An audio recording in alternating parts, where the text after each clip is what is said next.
All right, ladies and gentlemen, welcome back to the Cali LaVale channel. Thank you for liking, commenting, subscribing, and hit the notification bell. Um, I'm gonna go ahead and go back to the rough stuff. The homeless situation, which I was originally covering across our fine country, America. Yes, I'm in America.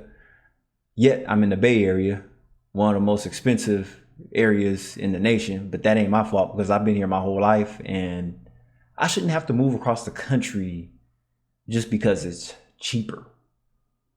I'm native to this soil, but anyway, what I'm gonna do is the car enthusiast stuff, I'm gonna just say that for Instagram because Instagram is more of like, quick videos and just basically just having fun. I'm gonna save having fun for Instagram, but for YouTube, I'm gonna just keep it with the rough stuff. But anyway, I found an interesting video about gentrification and racism in Oakland, and it seems to be the highest so far.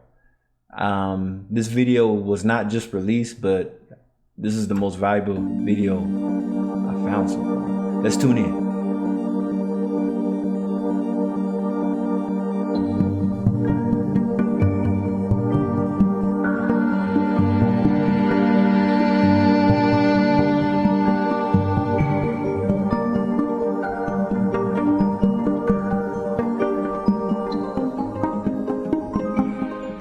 Problem in Oakland has been compared to that of a third world nation, and we're a first world country. Yeah. The percentages of people of color in those homeless encampments and the percentages of people in those homeless encampments that are Oakland natives or long-term residents is exponential. Back in the day. You see that?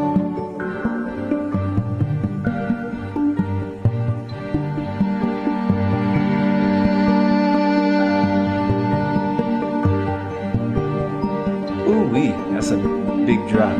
All of a sudden, we began to be the strangers in the communities that we grew up in, right? We went from this moment where we knew every crack in the street to where the majority of people were looking at us like, what are you doing here?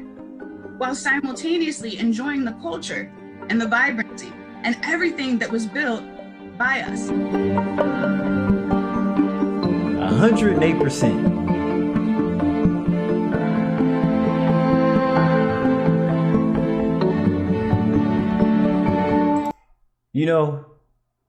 Seeing that it rose up to 108%, the rent, I could go back to 2010. Whatever apartment I was looking at that was $700 to $800 a month, you could find you a decent one-bedroom apartment 10 years ago for about $700 to $800 a month in a decent neighborhood. But that same apartment now in 2023 is going to be about close to $2,000 and up. But let's go. So it began to be very clear to us where it was a stark difference from even growing up in a community that was struggling financially, 80s and 90s and early 2000s, to now going, wait a minute, we're supposed to be doing good. We're the top places to visit. We have all these new job opportunities. We have all this growth and development. So why is it that I'm seeing people that look familiar, or people that look like me, or people that look like my neighbor down the street? Why am I seeing them now in homeless encampments? Why are homeless encampments popping up everywhere?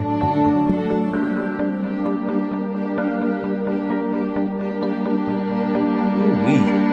That's a lot.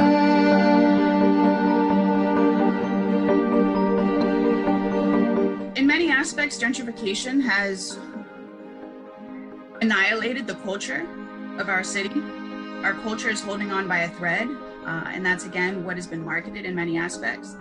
Gentrification has sped up the removal of communities of color, the rich vibrancy of that. It has reduced workforce opportunities for people of color and low-income communities that are native to this region, with respect that we are on native and indigenous land.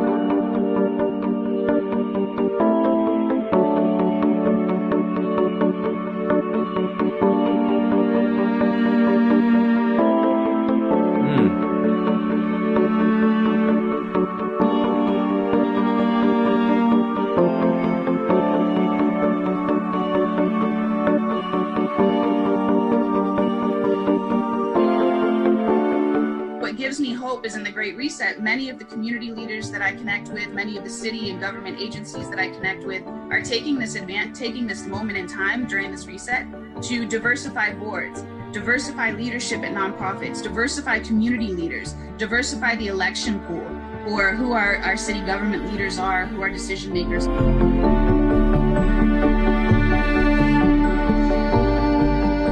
You know, the thing is,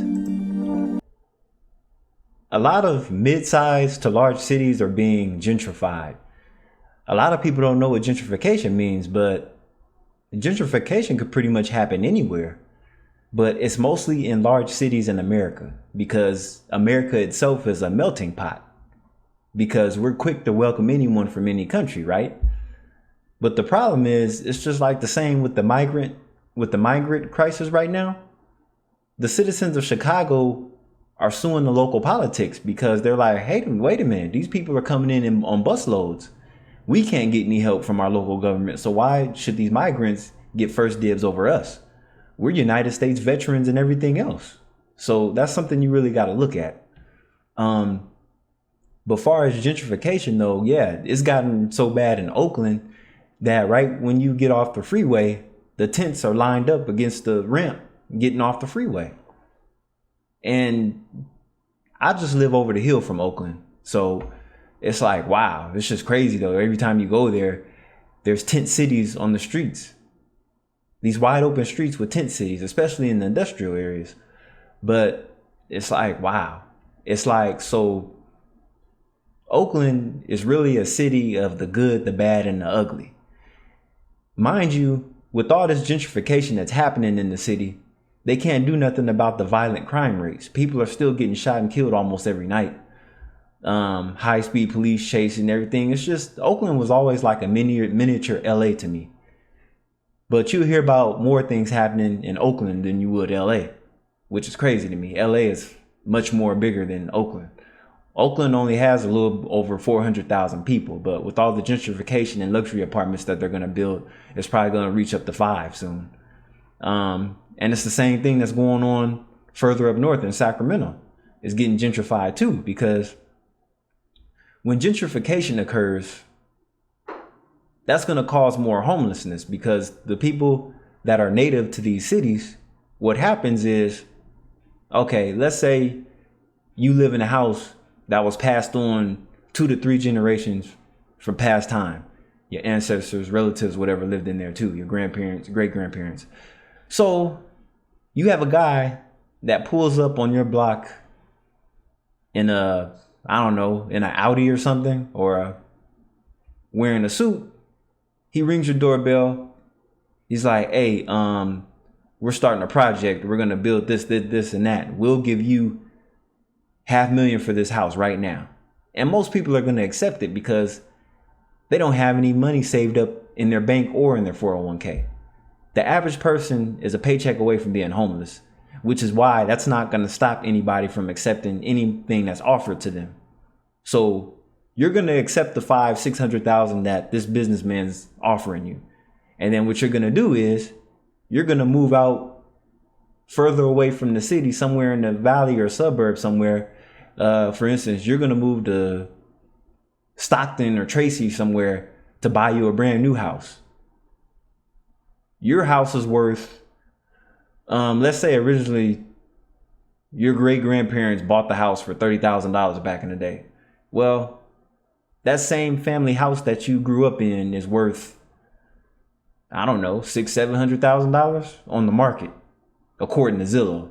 So it's like, wow.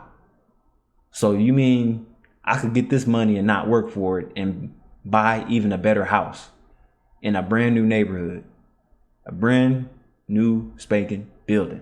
So, like I said, most people will accept the offer, but it's in your bloodline to keep that property in the family and pass it on from one generation to another.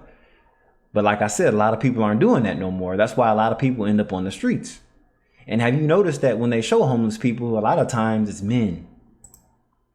This is California today. Beautiful. It's sad.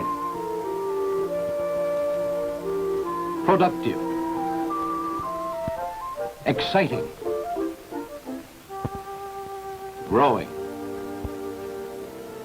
And see, the thing now is, I used to walk past homeless people and record them. If you look at my earlier videos, I can't walk down the street in places like this. They don't want you recording them. Some of these homeless people have mental issues and they attack people that as they're walking by. You might get shanked, you might get robbed, all of the above. Many influences have joined together to mold the California we know today.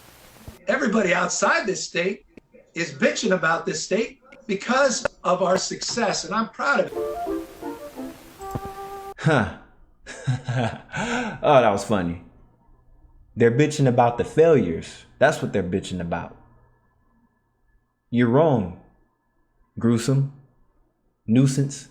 I'll call him Gavin Nuisance because, like I said, these political leaders, have you noticed that it's most of the homeless population is on the West Coast and the East Coast? Because where all the major cities are, where people are going to find their dream jobs and high paying jobs, whatever big city you go to, most likely it's going to lean towards the liberal side. And when you move somewhere that's extremely liberal, well, you're going to have a lot of homeless people on the streets because of all the policies. In San Francisco, we have recreation centers to shoot up needles and drugs in your arm. Just the open building, just to call it supposed to be a safe place to go and just do your dope and stuff, which is stupid to me. That's a waste of taxpayers' money. Just keep doing it in the parks. Just keep doing it on the park bench like you've been doing it. Don't waste the hard working man's money on somebody to have a safe place to do their drugs. And then we also ask, when we go past these people, we're like, I'm sure they have a whole life story of how they ended up on the streets. Well, like I said, most of the homeless population are men. You want to know why? A lot of these men were in the army. They went through divorces, family left them, everything. Because see, in America is a very sexist place. In America, we put women on a pedestal. And when you look into the welfare system, who's getting Section 8 welfare and food stamps and all that, it's mostly women that are getting that. Because most men make more money than women. So when a man walks into the county building and try to sign up for public assistance, it's like, wait a minute, you're a man. You're supposed to have a job. You're supposed to do this, and that.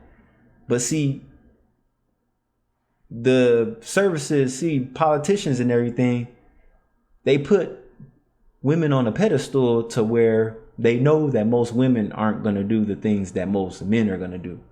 So most women, like just in general, if you look at it, it's hard to word this together, but